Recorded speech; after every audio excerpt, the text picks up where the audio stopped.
The morning Virginia Carver walked into the Harlan County Ranchers Association meeting. The sky above Dusty Creek, Texas, was the color of a bruise, and every man in that room had already decided she did not belong there. It was the autumn of 1882, and the cattle wars had carved the land into factions as jagged and unforgiving as the limestone ridges that divided the county.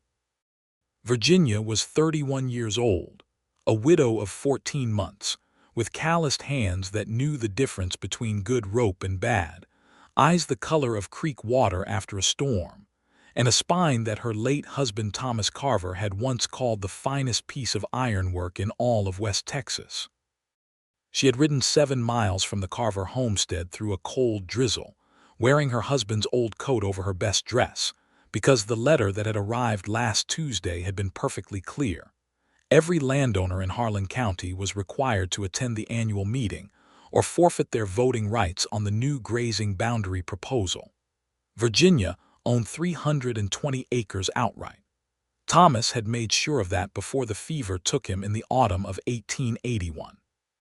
Those 320 acres were her children's inheritance, her livelihood, and the only thing standing between her family and complete ruin, and she would be standing at that meeting if it killed her. The Dusty Creek Grange Hall sat at the far end of Main Street, wedged between the feed store and the telegraph office, a long, low building of rough-cut timber that smelled of sawdust and old tobacco, and the particular mix of horse and man that settled into any place where ranchers gathered. Virginia tied her mare, Pearl, to the hitching post outside, patted the horse's neck once for courage, and pushed through the door. The room fell silent in the particular way that rooms do when something unexpected appears. There were perhaps 35 men seated on long wooden benches arranged in rows, facing a raised platform, where 3 men sat behind a table. To the left wall, a wood-burning stove ticked and popped against the morning chill. To the right, a long chalkboard bore the words Harlan County RANCHERS Association, Autumn Meeting 1882 in large, uneven letters. Every man in the room turned to look at Virginia. She did not flinch. She walked down the center aisle, her boots loud on the plank floor, and found a seat in the 3rd row. The man beside her, a red-faced fellow she recognized as Owen Briggs, who ran the Double Creek spread west of town, shifted slightly away from her as though her presence might be contagious. She pretended not to notice. At the platform table, the man in the center was the one she had been expecting to be the most difficult. Nathan Dunlap sat with the kind of stillness that big men sometimes possess, as though the world could whirl around them and they would simply wait for it to stop. He was 40 years old, broad through the shoulders, with dark hair that had gone silver at the temples and a jaw that looked like it had been quarried from the same limestone as the county ridges. He was the president of the association, the owner of the Dunlap Ranch, which at 11,000 acres was the largest operation in the county, and he had a reputation for being entirely, ruthlessly fair, which somehow made him harder to deal with than men who were simply corrupt. His dark eyes had moved to Virginia when she walked in, and they had not left her since. Virginia settled her hands in her lap, lifted her chin, and met his gaze with complete steadiness. Something shifted in his expression. She could not have named it precisely. It was not dismissal, and it was not the condescending tolerance she had half expected. It was something more like recalibration, as though he had been running a calculation and her appearance had introduced a variable he had not accounted for. He looked away first. He picked up the gavel on the table beside him, brought it down once with a sound like a rifle crack, and called the meeting to order. The first hour was routine business. Water rights on the southern fork of Dusty Creek, the proposed new stretch of the San Angelo Road, the association's annual dues, which had been raised $3 and several men complained loudly about. Virginia sat quietly through all of it, listening and learning, and watching Nathan Dunlap run the proceedings with a precision that she had to admit was impressive. He cut off tangents without rudeness, redirected complaints into motions, and moved the business forward with the efficiency of a man who had spent years doing this and still cared enough to do it well. Then came the grazing boundary proposal. A man named Hector Finch, who sat at Nathan's right hand at the platform table and whose family owned the second largest spread in the county, stood up and unrolled a large map that he tacked to the board beside the chalkboard. The map showed Harlan County in detail, and across its surface, a new red line had been drawn, snaking north from the creek bend all the way to the county's eastern edge. "The new boundary," Hector Finch said, in the voice of a man reciting something he had already decided, would restrict open grazing on the Eastern Range corridor to association members holding more than 500 acres. Any holding below that threshold would be subject to the seasonal permit system, with permits issued and priced by the association board. Virginia felt the blood leave her face. Then it came rushing back, warm and purposeful. She was not the only small landowner in the room. She could see it in the shifting of the men around her, the sideways glances, the quiet hissing of men conferring with their neighbors. But the small landowners were also the quietest men in the room, men accustomed to being outvoted and outmaneuvered by the large operations that dominated the association. Nathan Dunlap looked at the map with an expression Virginia could not read. "Comments from the floor," he said. 3 of the large landowners spoke first, in favor of the proposal, with the kind of polished arguments that suggested they had been rehearsed. The permits would reduce overgrazing. The permits would allow the association to manage the range corridor responsibly. The permits would ensure the long-term health of the land. Not one of them mentioned that the permit fees proposed in the document circulating the room would cost a small operator like Virginia roughly 1/3 of her annual operating margin. Virginia raised her hand. Hector Finch, who was technically running the floor comments, looked at her the way a man looks at something he hopes will go away. He called on the man directly behind Virginia instead. Virginia kept her hand raised. The man spoke. She kept her hand raised. Another man was called. She kept her hand raised. Nathan Dunlap from the platform watched her keep her hand raised through 3 more speakers, and she could see the moment he made a decision because the line of his mouth changed, and then he said in a voice that carried to every corner of the room without effort, "Mrs. Carver, the floor is yours." Hector Finch turned to look at Nathan with an expression of surprised displeasure. Nathan's face did not acknowledge it. Virginia stood. She was not a tall woman, but she stood in a way that occupied space fully, and she had a voice that carried, clear and even, which she had learned partly from years of calling across fields, and partly from the simple fact of being a woman who had raised 2 children largely alone. "Thank you," she said.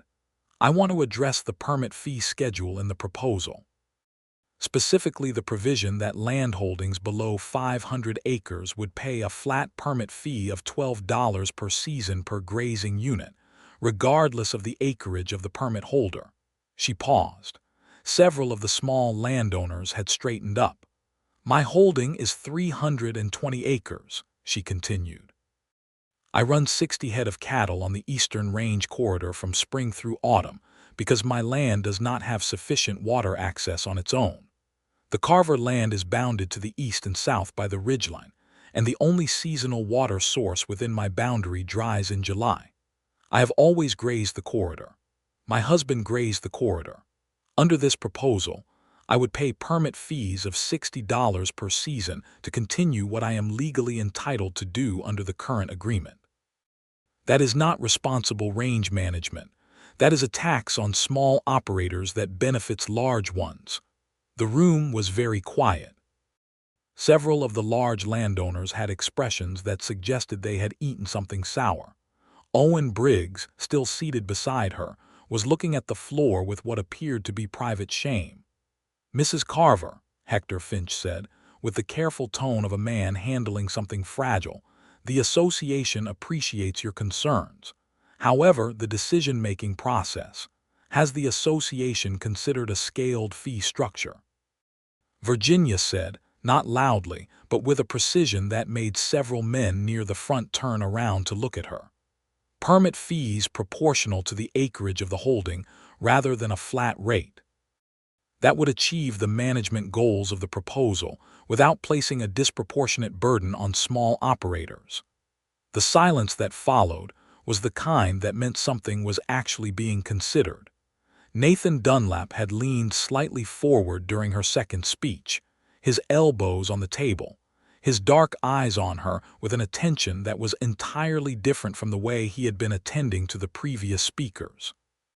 It was the attention of a man who has just heard something that is changing something in him, and he has not yet worked out exactly what. A scaled structure, he said. It was not quite a question. Proportional to acreage. The large operations still pay. The small operations still pay. The corridor is still managed. Nobody is pushed off their traditional grazing land by a fee structure designed by the people who benefit most from eliminating competition on the range. She had not meant to add that last part quite so plainly. She heard her own voice finish it and felt a small flicker of something that might have been satisfaction or might have been terror. Nathan Dunlap looked at her for a long moment. Then he looked at Hector Finch. "Table the vote," he said. "We're going to form a subcommittee to review the fee structure." "Nathan, we've been working on this proposal for 3 months," Hector began. "And it's a solid proposal that will be better with a revised fee schedule." Nathan's voice was perfectly pleasant and entirely unmovable. "The motion to table is mine. All in favor?" A forest of hands went up, including, after a moment's hesitation, several of the large landowners who evidently did not want to publicly oppose Nathan Dunlap over a procedural question. "Motion carries," Nathan said, and his eyes moved briefly back to Virginia with something in them she was still trying to name when the gavel came down. The meeting did not end for another 90 minutes. There were more items of business, more arguments, more votes. Virginia participated in 3 more of them, and each time she spoke, the room listened more readily, not because she had won anyone over to her side specifically, but because she had established that she was someone worth listening to, and that was a different and more durable thing. When Nathan Dunlap finally brought the gavel down for the last time and called the meeting closed, Virginia stood with the rest of the room and began to gather her things. She was aware of some of the small landowners coming toward her. Frank Bauer, who ran 200 acres north of the creek. Old Moses Chen, who had been ranching in the county for 20 years, and whose family had been through hardships Virginia could barely imagine. And they spoke to her with the kind of careful warmth that meant they had been watching and hoping, and were not yet sure what to make of the day. She shook hands and spoke quietly and honestly to each of them, and when she finally made her way toward the door, the room had thinned to perhaps a dozen men still gathering coats and papers and arguing quietly in corners. "Mrs. Carver," she turned. Nathan Dunlap was standing perhaps 6 feet from her, his coat on, his hat in his hand, and he was looking at her with the same careful attention he had given her in the meeting, except that now there was no platform and no gavel between them, and his expression was slightly less guarded than it had been up there. "Mr. Dunlap," she said. "That was good thinking," he said. "The scaled fee structure. It's a better solution." "It is an obvious solution," she said, because she was tired and had been keyed up for 2 hours, and her honesty had always had a sharp edge when she was not being careful about it. "I imagine it would have been found eventually." "Possibly," he said.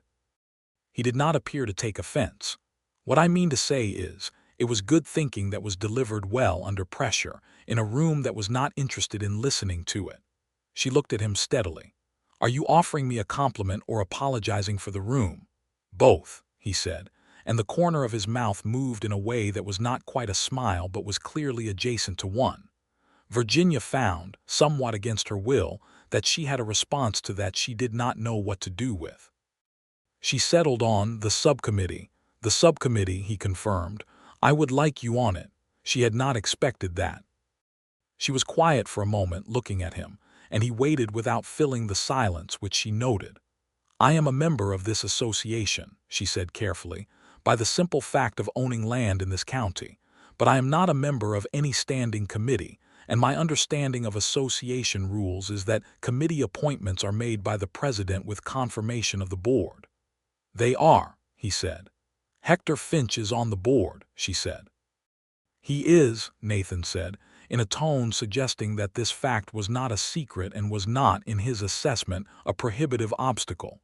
He is also one of the architects of the original fee proposal. Yes, Nathan said. That is exactly why I want you on the subcommittee, Mrs. Carver. She studied him. He was not a man who looked away from being studied. She was learning, and something in that directness, in the particular quality of his patience, was doing something complicated to the careful equilibrium she had constructed for herself in the 14 months since Thomas died. What day? She said. 2 weeks from Thursday. My ranch. The subcommittee will be myself, Hector Finch, Frank Bauer, and yourself. You've already asked Frank Bauer. I'm asking him next, he said, but I was fairly confident about his answer. And you were fairly confident about mine. No, he said simply. I was hoping. There is a difference. Virginia Carver picked up her bag, put on her hat, and said, 2 weeks from Thursday, Mr. Dunlap. I'll be there. She walked out of the Grange Hall and into the gray October afternoon, untied Pearl from the post, and rode 7 miles home through the cold drizzle with her mind running in 3 directions at once. The Carver homestead was small by county standards, but it was hers with a completeness that had nothing to do with the deed in the box under her bed. She had planted the kitchen garden the first spring after she and Thomas arrived. She had helped lay the floor of the main room. She had whitewashed the outer walls twice and the inner walls once, and intended to do them again in the spring. When she rode up the lane and her daughter Clara came running out from the porch, 6 years old and completely indifferent to the drizzle, Virginia swung down from the saddle and caught her and held her for a moment that was longer than usual. Did they listen? Clara demanded. She had been briefed on the purpose of the meeting in the simplified terms appropriate for a 6-year-old, which were, some men want to make it harder for us to keep our cows, and Mama is going to go tell them that is not right. Some of them, Virginia said. Enough of them. Which ones? Clara pressed. Virginia thought of Nathan Dunlap at the platform table, leaning slightly forward, saying the word scaled structure in the tone of a man encountering a useful new idea. The right one, she said. Her son Henry was 11 and helping the hired hand, old Pete Dawson, with the evening feed when Virginia came in. Pete had been with them for 3 years, a leathery, laconic man of 60 who was steady and reliable, and whose primary mode of communication was a series of wordless sounds that Henry had become fluent in. Virginia exchanged a look with Pete over Henry's head that communicated, "I will explain later." Pete made a sound that communicated, "Fine." Henry looked between them and said, "Did it go well, Mama?"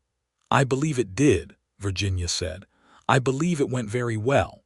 The next 2 weeks were occupied with the work of a ranch in the approach of autumn. Virginia worked from before dawn to after dark, the same as always. She supervised the last of the cattle moved from the summer pasture. She inventoried the winter feed stores and found them short by what she calculated would be 3 weeks' worth, and had the particular arithmetic argument with herself about whether to buy supplemental feed now at current prices or wait and see if the winter was mild.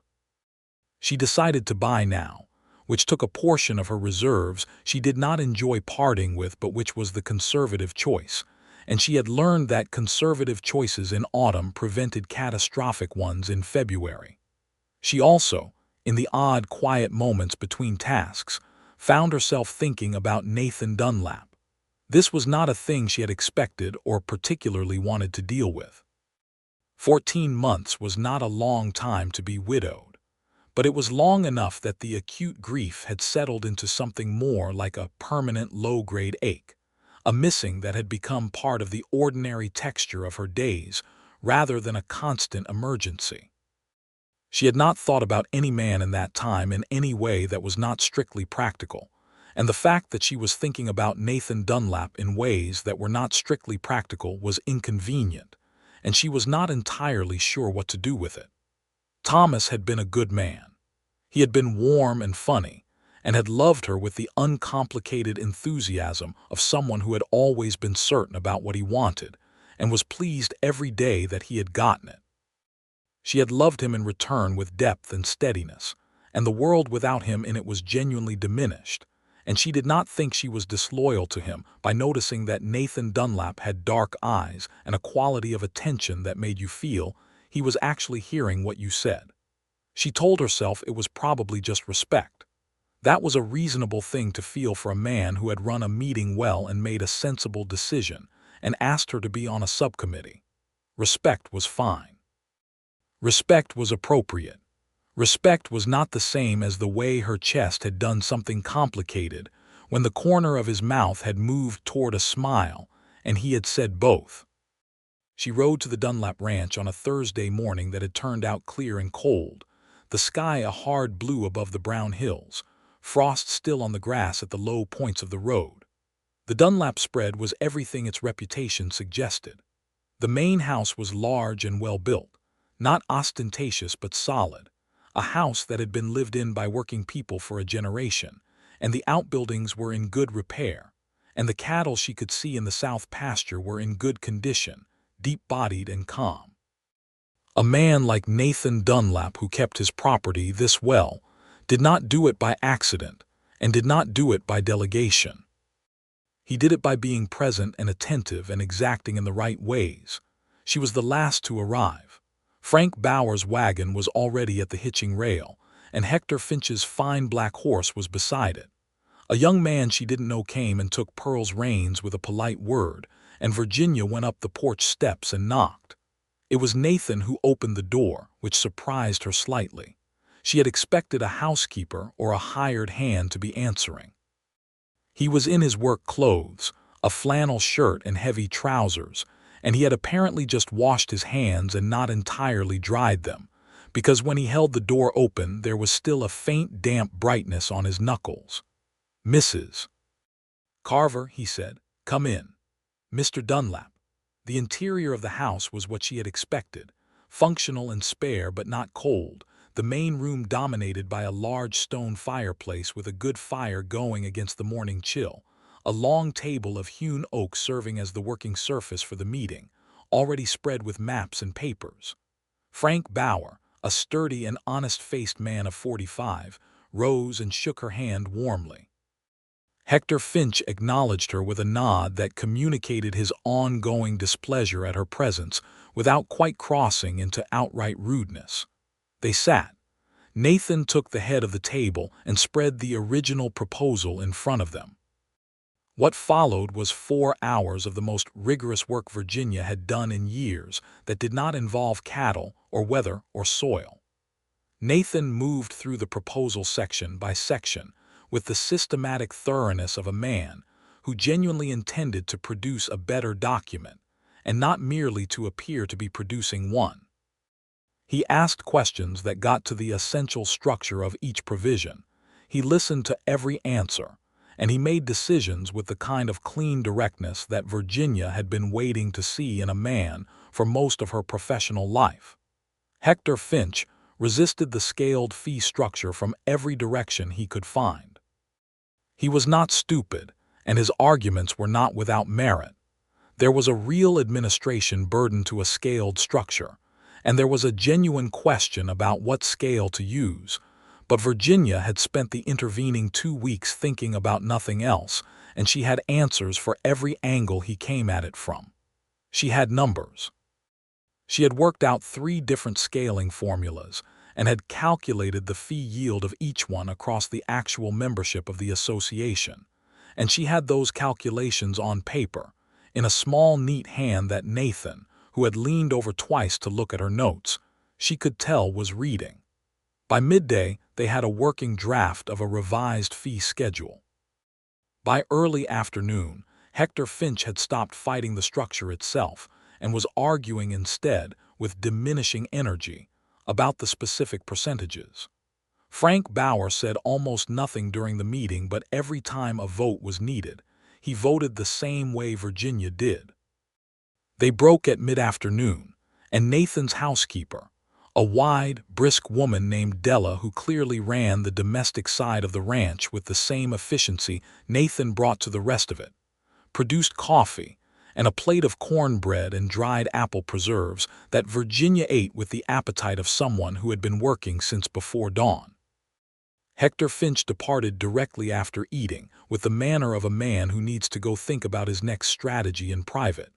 Frank Bauer followed not long after, shaking Virginia's hand again and saying quietly, "That was well done, Mrs. Carver. Thomas would have been proud." Virginia smiled and thanked him and meant both. She should have left at the same time as Frank Bauer. She knew that. She gathered her papers and her bag, and Nathan walked her to the door, and she put on her coat, and then he said, "The scaled structure is better. I want you to know I think that independently of any politics in the room." She looked at him. The afternoon light was slanting in through the windows at that particular angle it reaches in late October, warm and long and very clear, and it caught the silver at his temples and the line of his jaw, and she thought with some exasperation, "Well, that is rather inconvenient." "I appreciate that," she said. "And I want to say what you did in that meeting, tabling the vote, that was not easy. The large landowners will push back." "They'll push back when the full proposal comes to a vote regardless," he said. "Better to have something worth defending." "Most men in your position would not have cared enough to make it worth defending," she said honestly. He was quiet for a moment. "My father came to this county with 300 acres, he said. "He expanded over 40 years. What this ranch is now is not what it was then, and I did not get to where I am by forgetting where I came from." She looked at him, and the afternoon was very quiet around them, just the tick of the fire and the distant sound of cattle, and she said, "I would like to thank you for the subcommittee appointment, Mr. Dunlap." "Nathan," he said, "please. We've spent 4 hours fighting with Hector Finch together. I think that warrants first names." Something warm happened in her chest, quiet and unhurried. "Virginia," she said. "Virginia," he said, as if testing it. Then he nodded once, in that decisive way she was learning was characteristic of him, a way of indicating that a thing has been established and will be treated henceforth as established. "The revised draft will go to the full board in 6 weeks. I'd like your continued input before then." "You'll have it," she said. She rode home through the long October afternoon with Pearl moving steadily beneath her and the hills going amber and umber in the fading light, and she thought about the way he had said her name, as if it were something he was keeping. The 6 weeks that followed were the most unexpectedly full she had spent since Thomas died. The subcommittee work required 3 more meetings, all at the Dunlap Ranch. And by the second meeting, Hector Finch had found reason not to attend and sent a proxy who was amiable and largely agreeable, and made everything considerably easier. Virginia and Nathan and Frank Bauer worked through the rest of the proposal section by section, and then Virginia and Nathan worked through it again on their own, because Frank Bauer, while dependable, was not a man who enjoyed the fine details, and the fine details were where the proposal could be damaged or defended most effectively. The first time Virginia came to those additional working sessions alone, she told herself it was simply practical. The second time she told herself the same thing with slightly less conviction. By the third time, she had stopped telling herself anything about it and was simply arriving at the Dunlap Ranch in the late morning, tying Pearl at the post, and feeling something that she eventually had to acknowledge was something in the vicinity of happiness. They worked well together. That was the thing she had not expected, or rather had hoped but not counted on. They thought differently enough that each could find what the other missed, and similarly enough that they were building toward the same goals. Nathan would work through a problem with a kind of methodical patience that sometimes arrived at solutions she would have found faster but might have gotten less right. Virginia would see connections and implications that he worked more carefully to excavate. They disagreed regularly and productively, and the disagreements were the best parts of the work. The conversations around the work were something else entirely. They were careful with each other in the way that two people are careful when they are both aware of something they have not named. Virginia was a widow of 14 months, and Nathan, she learned over the course of these weeks, had been unmarried for 12 years, since the death of his wife Mary, who had died in childbirth along with the child, and who remained a presence in his house in the form of a small oval portrait on the mantelpiece, and in the way Nathan sometimes went briefly quiet in the middle of a sentence, as though something had caught him. She did not ask him about Mary. She did not need to be told that it was a wound that had never fully healed, and she understood that kind of wound, and she respected the privacy of it.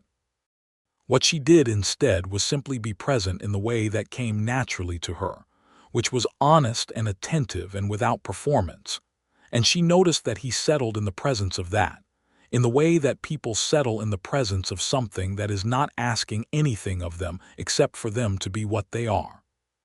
One afternoon in early November, with the first real cold front of the season pressing against the windows and the fire crackling vigorously in the hearth, they had finished the last section of the proposal and were sitting with coffee in the comfortable silence of people whose work is done, and Nathan said, without preamble or particular transition, "How are you managing on the ranch?"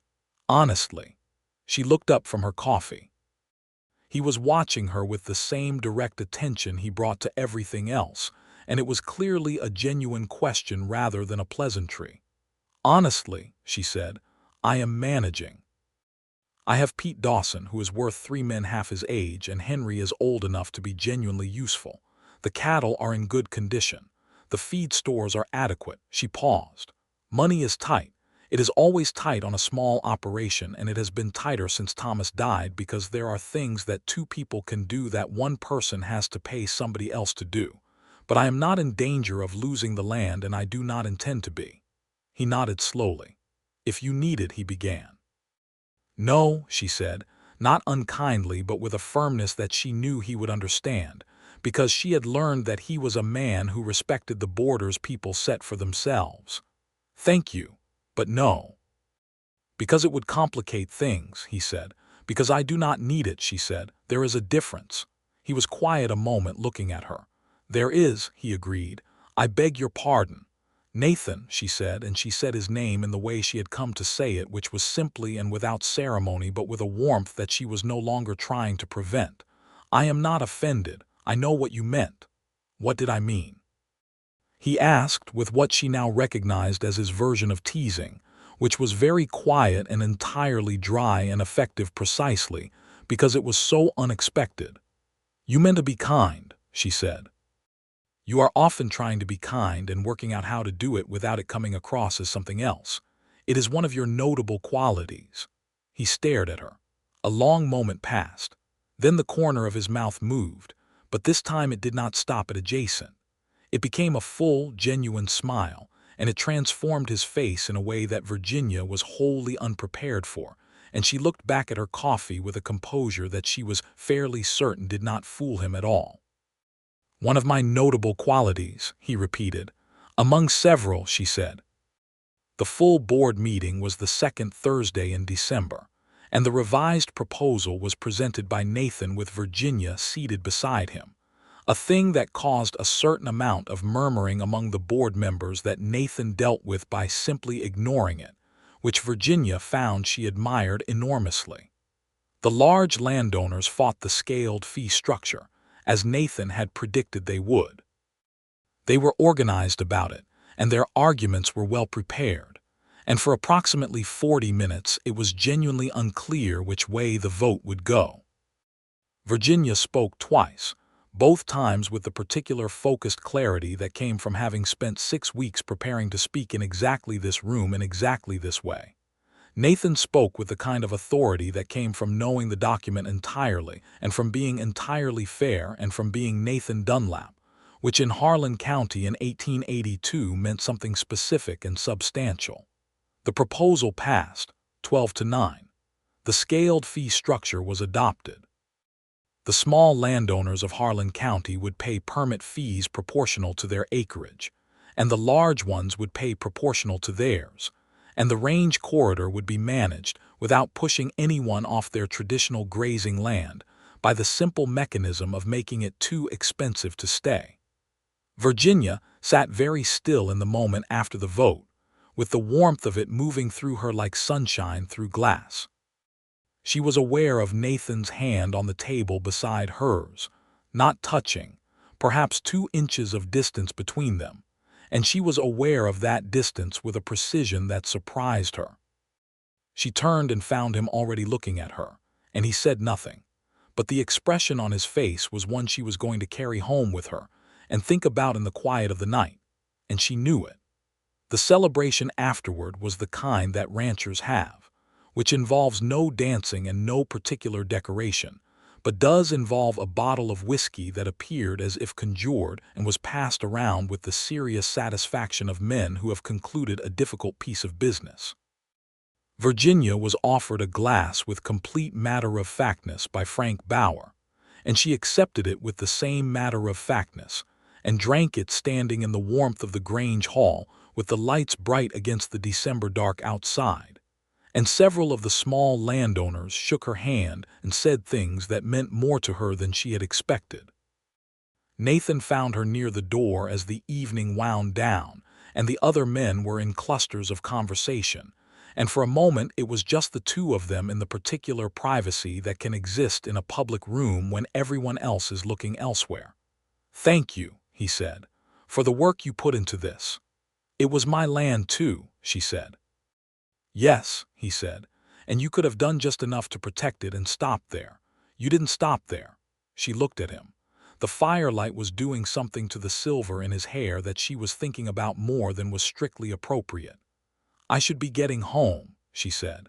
"I have an 11-year-old who will be pretending to be asleep when I arrive and will immediately come down the stairs the moment he hears Pearl in the stable." Nathan smiled, the full smile she had seen for the first time a few weeks ago, and which she had come to think of with the specific warmth of something that is given rather than performed. "Would you allow me to ride with you?" 7 miles is a cold way to travel alone in December. She considered it. She considered it with the full weight of what it meant and what it would look like and what she felt about it, and then she said, "Yes, I would allow that." They rode out of Dusty Creek together in the cold December night, with the stars very bright above the black hills and the horses breathing plumes of visible air, and the silence between them was easy in the way that silences are between people who have been working and talking and learning each other for 6 weeks and have earned the right to be quiet together. "Tell me about Henry and Clara," he said, somewhere in the 2nd mile. So she told him. She told him about Henry's seriousness, and his particular gift for knowing what an animal needed before the animal showed it clearly, a quality she recognized as one that would make him an exceptional rancher someday. She told him about Clara's absolute certainty that the world would comply with her requirements, a quality that was simultaneously exhausting and admirable. She told him about the arguments they had at breakfast and the ways they looked after each other when they thought she wasn't watching. Nathan listened with complete attention, and when she finished he said, "You love them very much." "They are my whole life," she said simply. "Thomas," he said, and then paused as though checking that the name was allowable. "Yes," she said, "he raised good children." "We raised good children," she said, "but yes, he was a good father." She paused. "He was a good man altogether, not complicated about it, just genuinely good. I'm sorry he's gone." "So am I," she said, "every day." And then, because she was Virginia Carver and honesty was not something she could entirely set aside, it is a different kind of sorry than it was. The way a scar is different from a wound, it does not mean it is forgotten. It means it has become part of the shape of things. Nathan was quiet for a long moment. "Mary," he said, and the word had a weight to it that she recognized. "Yes," she said gently. 12 years, he said. "I thought it would get easier. It does. It also doesn't. I don't know how to explain that better." "You don't need to," she said. "I understand it exactly." The Carver homestead appeared at the end of the lane, dark except for the lamp in the kitchen window that Pete Dawson always left burning when she was out late. It was a small light in the darkness, and it was one of the most welcoming things she knew. They stopped at the gate and she swung down from Pearl, and Nathan dismounted too, and there was a moment where they stood in the cold night with the horses between them and the stars very close and everything very still. "Virginia," he said. "Nathan," she said. "I would like to call on you," he said. "Formally. If that is," he stopped. He was, she realized, nervous, and she found that this quality in a man who was so rarely any kind of uncertain was one of the most appealing things she had ever encountered. "It is," she said. He breathed out. "Good," he said. "That's good. Come on Sunday," she said. "I'll tell Henry you're coming. He will have approximately 47 questions, and I cannot prevent them." "I look forward to it," Nathan said, and the way he said it with such uncomplicated sincerity, she believed him entirely. He waited at the gate until she had Pearl in the stable, and then she heard his horse move away down the lane, and she stood in the warm darkness of the stable with her hand on Pearl's flank and thought, "Well, here we are then." Nathan arrived on Sunday at 10 in the morning, which was the time she had told him, wearing a clean coat and carrying, somewhat improbably, a small jar of Della's preserved peaches that he presented at the door with a straightforwardness that made it a gift rather than a gesture, which was the difference, Virginia had found, between someone who was genuinely thoughtful and someone who was performing thoughtfulness. Henry did have 47 questions. He had them from the moment Nathan walked through the door, in a rapid and systematic sequence that covered Nathan's ranch operations, his horse management practices, his opinion on various cattle breeding questions, and his history in the county, and Nathan answered every one of them with the same direct attention he brought to everything, which caused Henry to visibly revise some internal calculation and arrive at a position of cautious but genuine approval. Clara examined Nathan from a safe distance for approximately 10 minutes and then climbed into the chair beside him and informed him that she was missing a front tooth and could whistle through the gap, and demonstrated. Nathan watched her with an expression of complete delight that was also entirely real, and said that it was the most impressive thing he had seen all week, which Clara received as the simple statement of fact she clearly believed it to be. Virginia made coffee and watched all of this from the kitchen doorway with a feeling she had no efficient word for. It was not a simple feeling. It had Thomas in it, in the way that all her feelings about her children did, because they were his children too, and she carried that always. But it had something else in it now, something forward-facing and warm and careful, like a new growth that is still tender and has not yet established its roots but is genuine and alive. Nathan stayed through the middle of the day, ate the noon meal with them, helped Henry with a fence repair that needed doing in the east pasture, and departed in the early afternoon with a settled ease about him that told her the morning had been good for him too. At the gate he said, "Next Sunday." "Next Sunday," she said. The Sundays became a regular thing, and then they became not only Sundays, and then they became something that the whole county was apparently aware of and had opinions about. A fact Virginia discovered in January when she went to the dry goods store, and Edna Hatch, who was the county's most efficient purveyor of social information, said with a beaming and entirely unself-conscious enthusiasm, "Mrs. Carver, I do think it is wonderful, you and Nathan Dunlap." Virginia bought her supplies and said nothing that could be quoted and rode home thinking about what the county's awareness of the thing meant, and whether it mattered, and deciding that it mattered somewhat less than she might have expected. There was one conversation that had to happen, and she had been thinking about when and how, and eventually decided that thinking about when and how was itself an avoidance, and she should simply do it. She did it on a Sunday in February, when the day had turned gray and cold, and they were sitting by the fire at the Carver homestead after the noon meal, Henry and Clara having been dispatched to their respective occupations, and the house was quiet and the fire was warm. "I want to talk to you about something," she said. Nathan looked at her. He had learned, over the weeks, to read something in her particular tone of directness when she was bringing something important, and she could see him adjusting his attention accordingly. "I am not going to pretend that what is happening between us is something other than what it is," she said. That seems dishonest, and I am not very good at being dishonest. What I want to say is that I have Henry and Clara, who are Thomas's children and mine, and that is a permanent fact of my life, and any man in my life will need to understand that they are not secondary to anything. I know that, he said. I have never thought otherwise. And I have Thomas, she said, who is not here but who is not entirely gone either. He is in my children's faces and in the fact of this land and in who I am. I am not going to apologize for that. Virginia, he said, I have Mary. I have had Mary for 12 years. I understand this completely. She looked at him carefully. I know you do, she said. I'm not saying it because I think you don't. I am saying it so that it is said and we are both clear. Then it is said, he said, and I will add this. He was quiet for a moment, gathering his words with the deliberateness she had learned to recognize as meaning the words were going to be important. I am 40 years old and I have been alone for a very long time, and I had decided, without ever quite deciding it plainly, that it was simply going to be the way things were.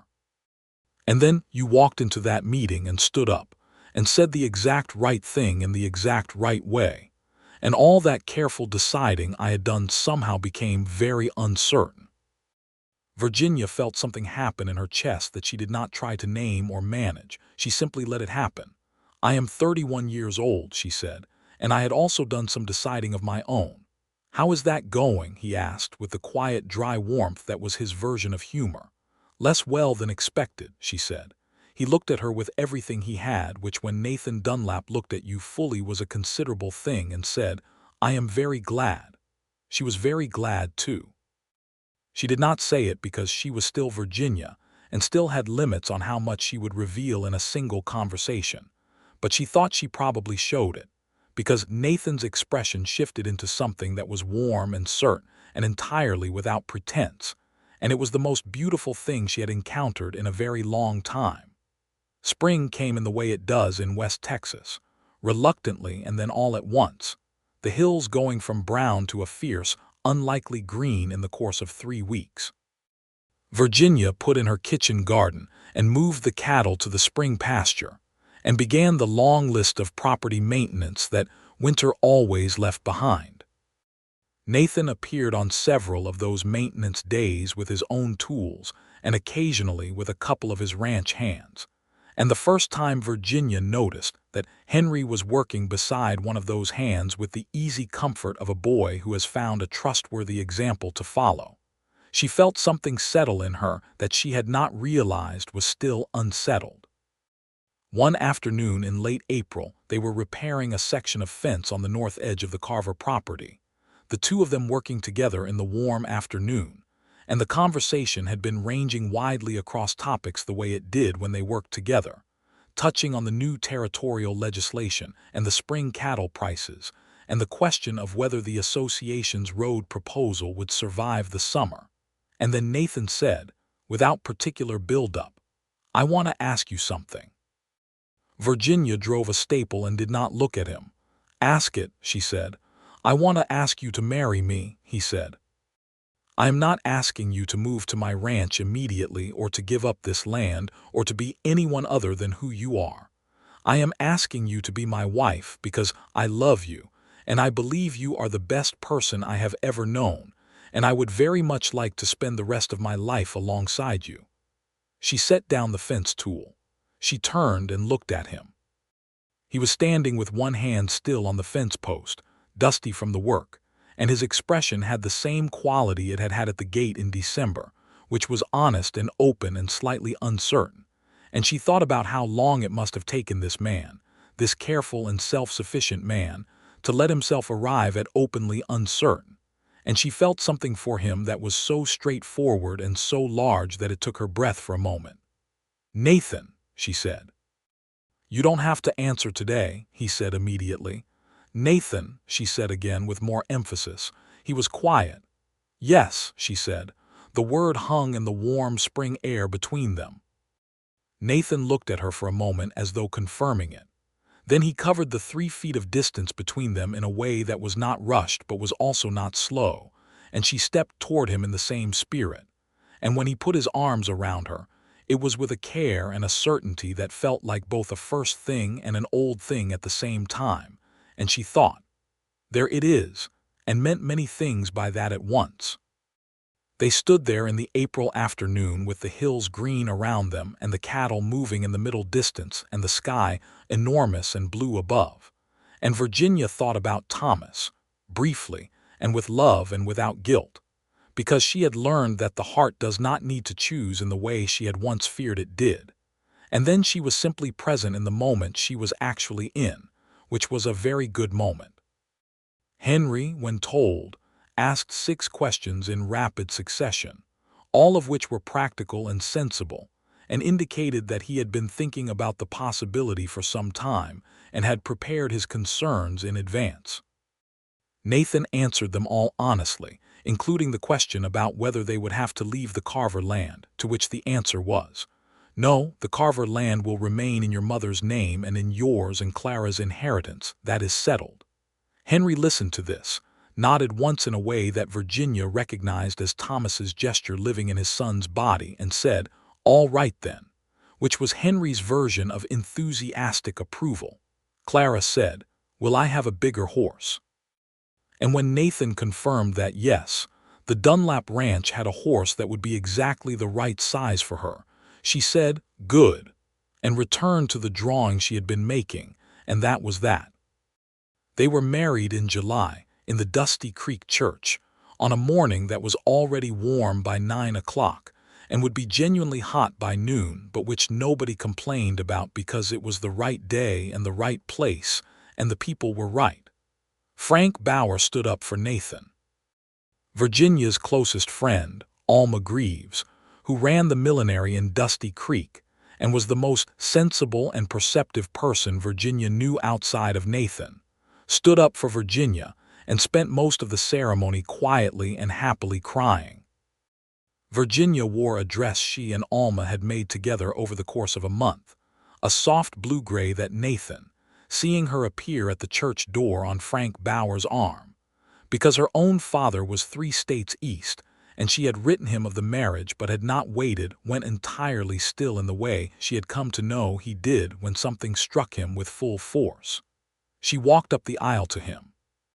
He took her hand when she reached him, and the way he held it was both formal for the occasion and entirely, privately personal, and she met his eyes and thought, "Everything that brought me here was hard, and everything that is happening right now is good, and both things are completely true." The preacher was efficient and sincere, and the vows were the traditional ones, and when it came to the part where Nathan said the words, his voice was steady and low, and meant with the absolute completeness of a man who had spent 12 years alone and had finally, entirely arrived. Virginia said her words looking directly at him, without hesitation. Henry and Clara were in the front pew, Henry formal and serious in his good clothes, Clara delighted in the dress that Virginia and Alma had also made. And when the ceremony was concluded and Nathan kissed Virginia with the straightforward warmth that was entirely in keeping with who he was, Clara said out loud, not quietly, "Finally," and the church laughed, and Virginia laughed against Nathan's mouth. And the moment was so full of life and warmth and realness that it was one she would remember until she was very old. The reception was held in the yard behind the church, a Texas summer party with long tables and good food, and what seemed like half the county in attendance, including several of the large landowners who had voted against the grazing proposal, and who now shook Nathan's hand and ate his food with the equanimity of people who understand that business disagreements and social occasions are different things. Hector Finch attended, and if he still carried his displeasure about the outcome of the subcommittee, he kept it private, and Virginia shook his hand with perfect courtesy and meant it. Old Pete Dawson was there, in his good shirt, looking extremely uncomfortable and extremely pleased simultaneously, and he shook Nathan's hand with such force that Nathan blinked, which was the most Pete Dawson had communicated in a single physical gesture in Virginia's memory. Virginia danced with Nathan in the summer afternoon to a fiddle and a guitar played by 2 men who knew what they were doing, and she was not a delicate dancer. She never had been. She danced the way she did everything, with full commitment and no apology. And Nathan was a better dancer than she had expected, moving with a quiet and unpretentious ease that surprised her pleasantly. She told him so. He said that Mary had been an excellent dancer and had made a point of teaching him when they were first married. And he said it without closing off, simply as a fact, and she received it as one, and that was another thing about him she loved. They moved into the Dunlap ranch house in August, because the Dunlap house was larger and better suited to a family, and the Carver homestead was leased to a young couple from the neighboring county who were just starting out and needed good land and were going to work it well. Virginia drove the final set of her things over in the wagon with Henry riding alongside on his horse and Clara on the seat beside her, and the handover of the Carver homestead keys was a quiet, private moment that she allowed herself fully, standing in the kitchen she had whitewashed twice, thinking of Thomas and of mornings and of everything that had been lived in these rooms. Then she went out, locked the door and got back in the wagon and drove to her new home. The Dunlap ranch received them well. Della had organized the house with thoughtful efficiency, making space for Virginia's things in ways that suggested she had thought about what Virginia's needs would be and acted on them without being asked. Virginia appreciated this enormously and told Della so directly, which caused Della to say, "It's about time this house had some life in it," with the frank satisfaction of a woman whose private opinion had finally been confirmed by events. The first months of living together had the ordinary adjustments of two lives merging after long independence, and Virginia and Nathan were both people of strong habit and clear preference, which meant they had a certain number of moments where their differing approaches to how things ought to be done became apparent. These moments were, in Nathan's words, negotiations, and in Virginia's, opportunities to discover who is actually right, which was a characterization that Nathan found very funny and also characteristic. They were almost never truly at odds in the ways that mattered. They agreed on the land. They agreed on the cattle. They agreed on how Henry and Clara should be raised, and what they should be taught, and what they should be held responsible for. Nathan had taken to both children with a naturalness that Virginia watched with the particular close attention she brought to anything that mattered. And what she saw was not a man performing fatherhood, but a man genuinely engaging with two specific children who were interesting and demanding and completely worth it. Henry had begun accompanying Nathan on the early morning ranch rounds that had previously been a solitary ritual for Nathan, and Virginia saw in the ease of those two figures on horseback a thing that was good and real and growing. Clara, with the absolute assurance of a 7-year-old who has decided that a situation is acceptable, had begun calling Nathan by a name that was not Nathan and was not anything she had been instructed to call him. It was, specifically, Nat, which no one else in the county called him, and which Nathan received with an expression that Virginia interpreted as privately overwhelmed in a way he was not going to admit to. Virginia found this extraordinarily endearing, and also let it be entirely Clara's. In the autumn of 1883, 1 year after Virginia had walked into the Grange Hall and stood up and said the exact right thing, the grazing boundary proposal's first year under the scaled fee structure was assessed by the association board. The range corridor was in demonstrably better condition than it had been under the previous open grazing arrangement. The smaller operators had remained viable and had, several of them, expanded their operations in modest ways because they were no longer losing ground to fee structures designed against them. The association's management fund, fed by the permit fees, had enough capital to begin the first organized range improvement project in the county's history. Nathan presented the assessment at the autumn meeting with Virginia in the room, not at the platform this time but in the third row, in the same seat she had taken a year ago. He did not mention her by name in the presentation. He did not need to. Every person in the room knew the history of the proposal, and the assessment was its own argument. Afterward, Frank Bauer found Virginia at the edge of the room and said, "You've changed this county, you know." "We changed it," she said, meaning herself and Nathan, but also meaning the small landowners who had been waiting for someone to make the argument, and Moses Chen, who had shaken her hand after the first meeting and been the first person to speak to her about it afterward, and Frank Bauer himself. "You started it," Frank said. She thought about that on the ride home, with Nathan beside her under the October sky that was the same bruised color it had been a year ago but felt entirely different because she was no longer riding into it alone. "What are you thinking?" Nathan said. "About a year ago," she said.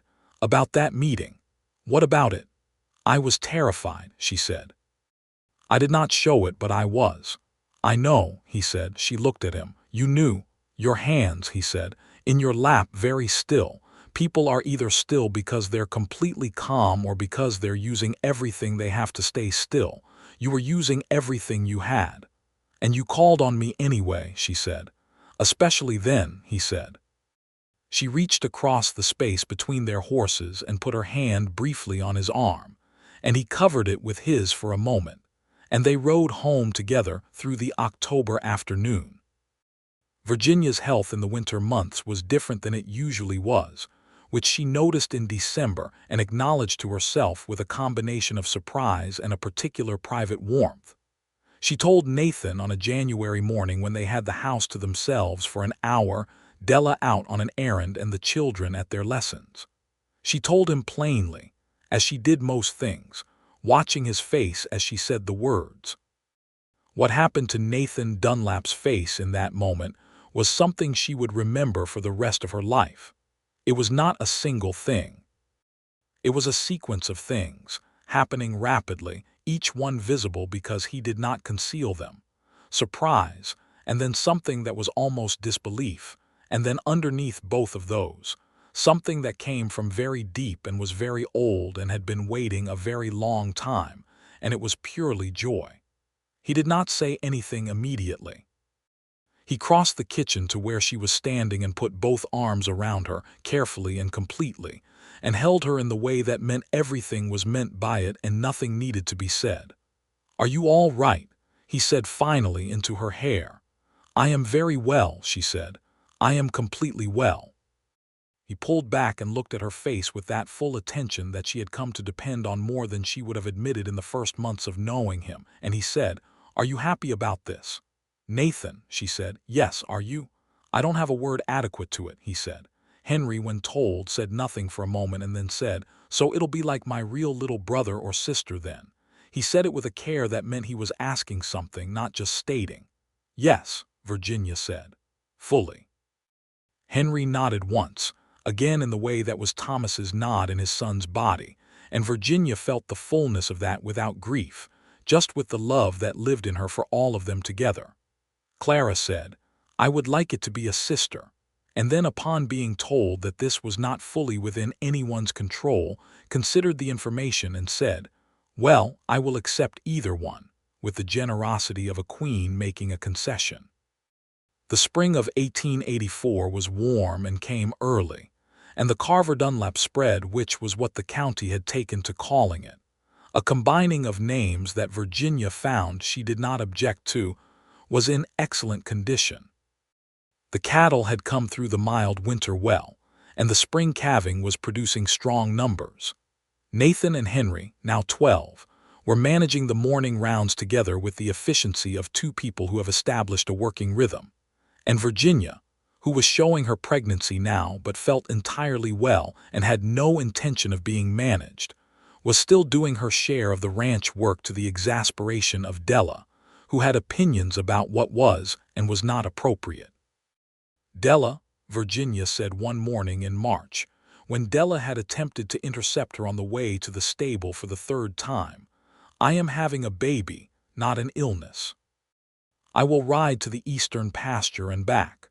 Nathan will hear about this," Della said.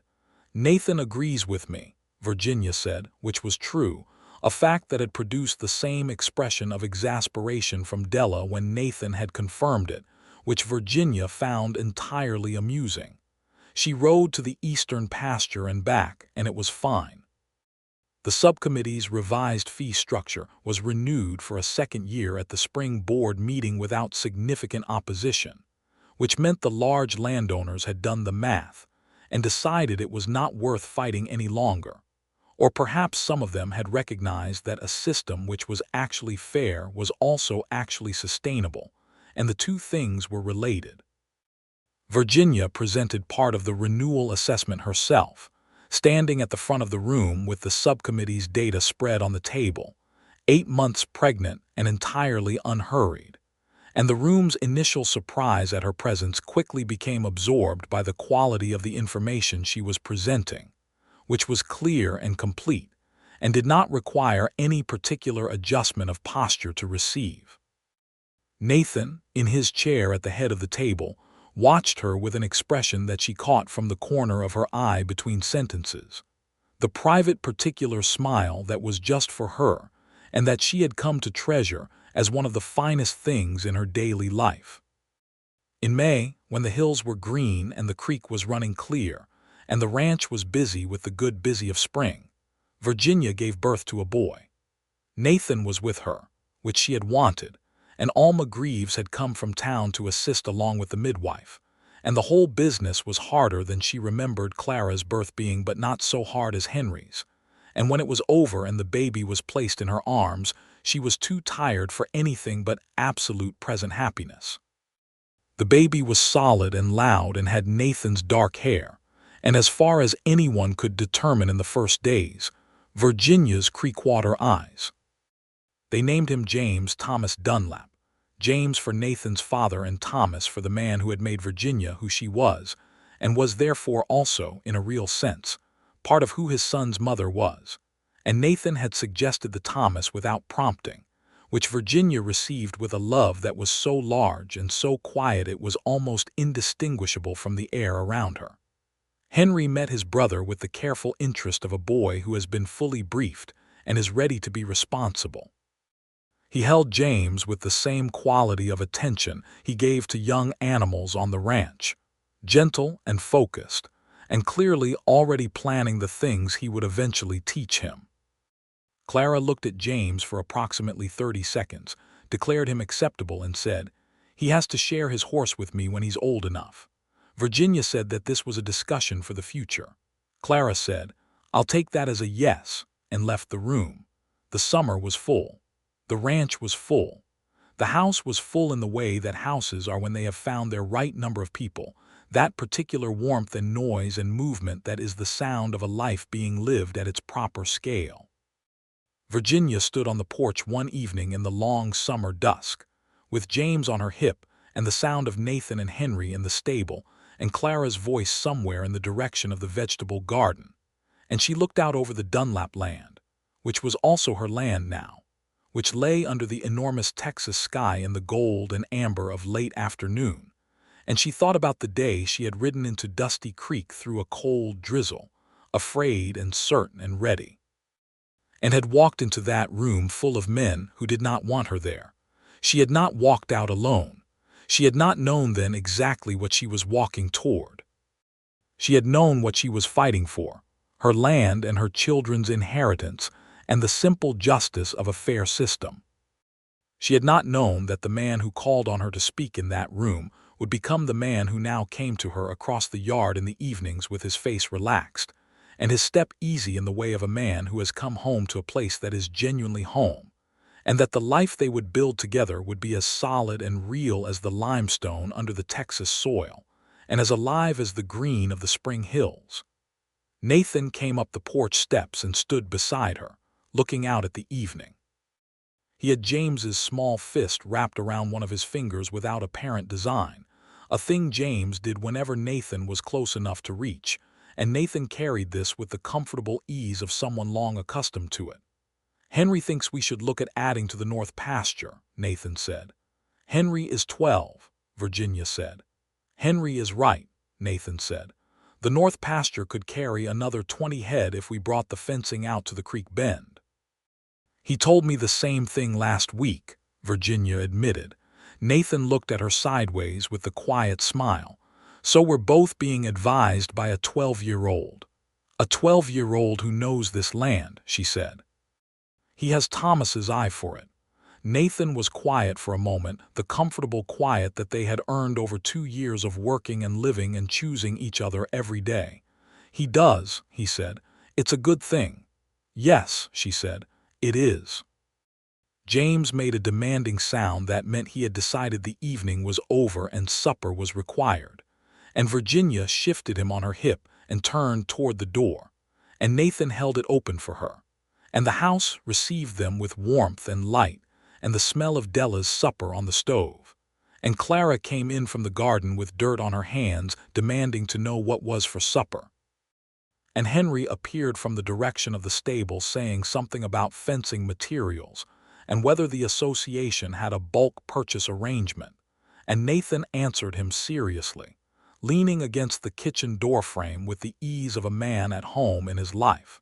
And Virginia set James in his cradle and washed her hands and began to help with supper, and the evening unfolded around her with the simple and magnificent ordinariness of a life that is right. The autumn meeting of 1884 passed without significant drama. The scaled fee structure was by now simply the way things were done, and the county's grazing land was in demonstrably better condition than it had been 3 years prior, and several of the larger landowners had come around to acknowledging this fact, at least in private. Virginia attended the meeting, as she did every year, and sat in the third row from habit, and participated in the business of the association with the authority of a person who has been participating in it consistently, and has something useful to say. Nathan ran the meeting, as he did every year, with the same efficient fairness and the same quality of attention that had drawn her to him in the first place. She watched him from her seat in the third row, and thought about all the ways you could know a person, the surface ways and the deeper ones, and thought that 2 years of the deeper ways had given her something she was still finding new dimensions of. He caught her watching at one point in the meeting, and the corner of his mouth moved, and she looked back at the document in front of her, with the composed expression of someone who is not at all smiling and was not smiling a moment ago.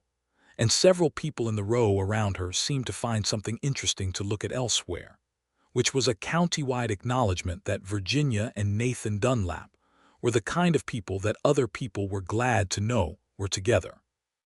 In the spring of 1886, James had 2 years behind him and was conducting himself with the absolute fearless certainty of a child who has been loved into confidence. And Virginia found herself in the state she had been in twice before, this time with a quickness to tire that she did not remember from the previous times, which she complained about to Alma Greaves, who came to visit every month from Dusty Creek and who received all of Virginia's complaints with the brisk and affectionate practicality of a genuinely good friend. "You are also 35, Alma said, in the tone of someone stating an obvious fact. "Thank you, Alma," Virginia said. "Nathan is 44, Alma said. "How is he taking it?" "The same as last time," Virginia said, with a warmth that she did not try to keep out of her voice. "Remarkably well.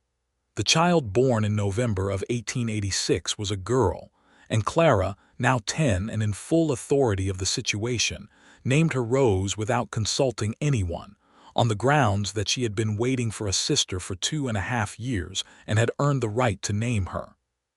Nobody argued with this because it was Clara, and also because Rose was a good name.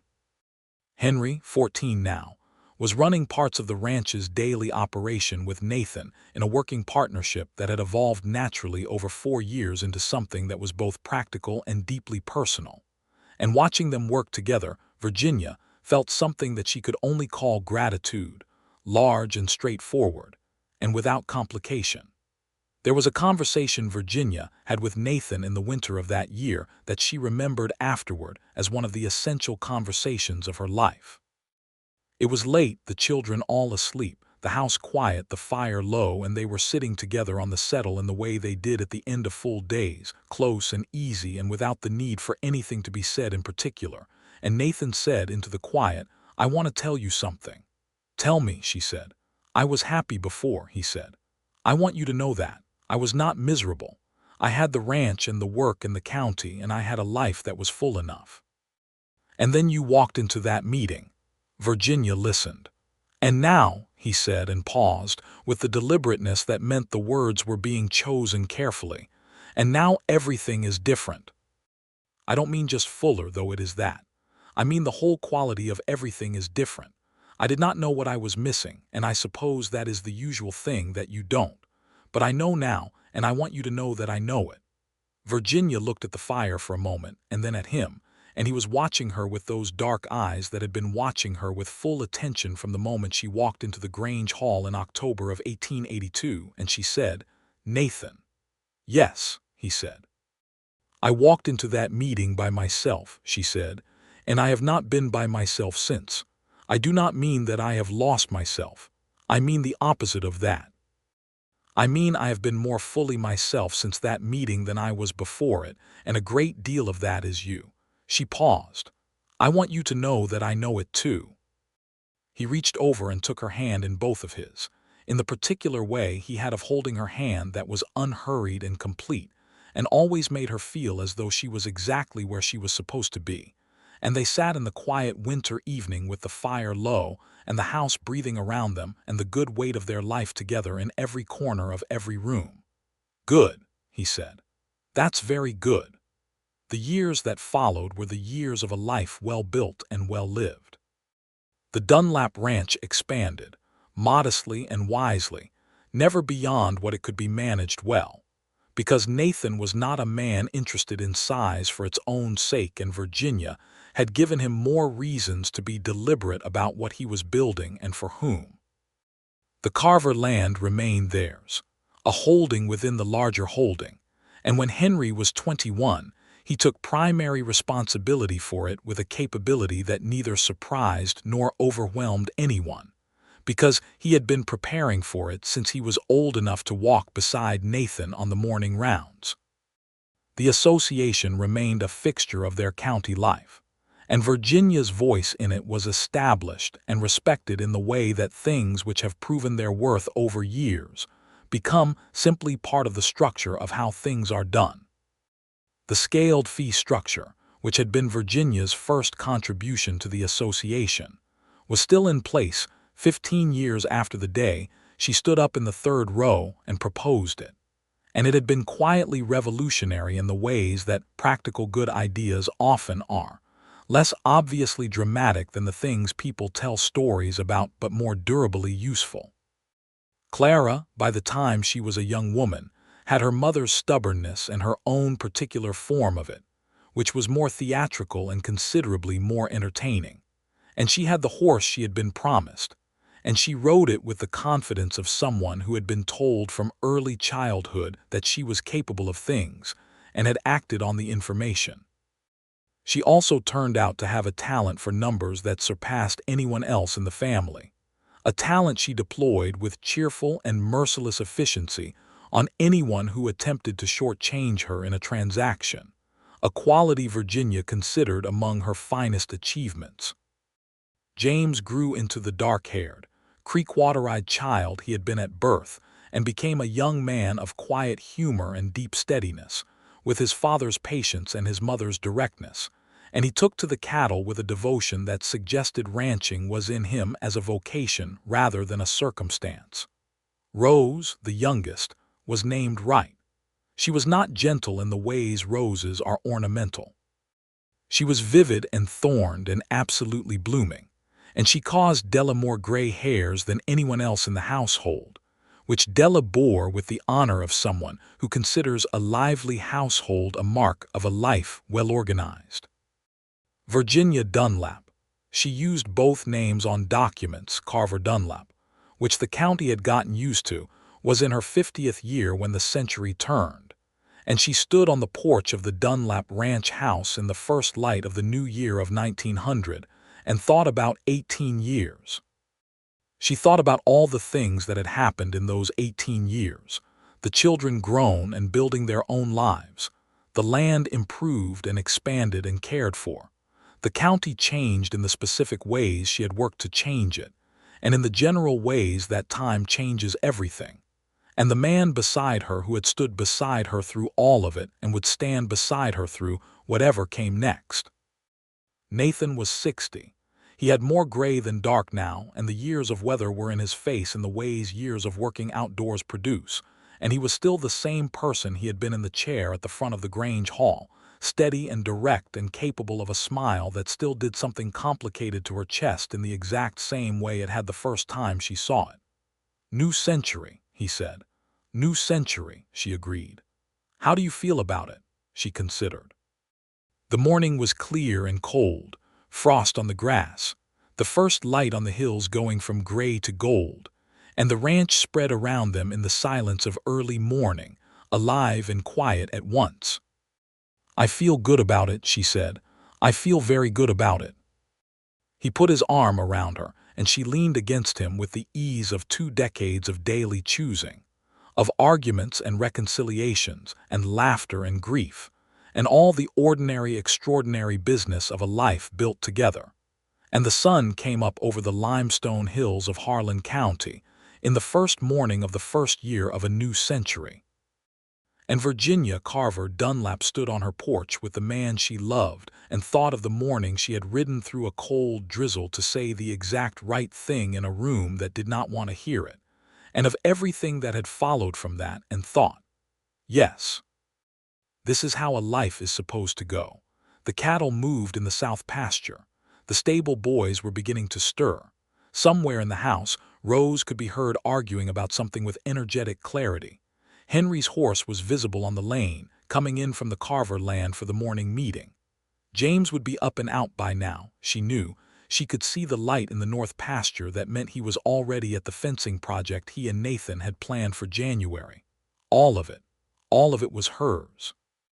And she had walked into it on an October morning in 1882 through a cold drizzle, in her husband's old coat over her best dress, with 320 acres, and a spine that Thomas Carver had called the finest piece of ironwork in West Texas. And she had sat down in the third row and raised her hand, and kept it raised until the right person called on her. And she had not walked out of that room alone, and she had not been alone since. The sun rose fully over the hills. Nathan's arm was warm around her. The ranch was waking up. Virginia Dunlap watched the morning come and was glad, with the particular gladness of someone who has earned what they have and knows it, and does not take a single morning of it for granted. It was exactly enough. It was more than enough. It was the whole of her life, wide and full and given freely to the people and the land she loved, and she would not have traded one difficult cold October mile of it for anything in the world.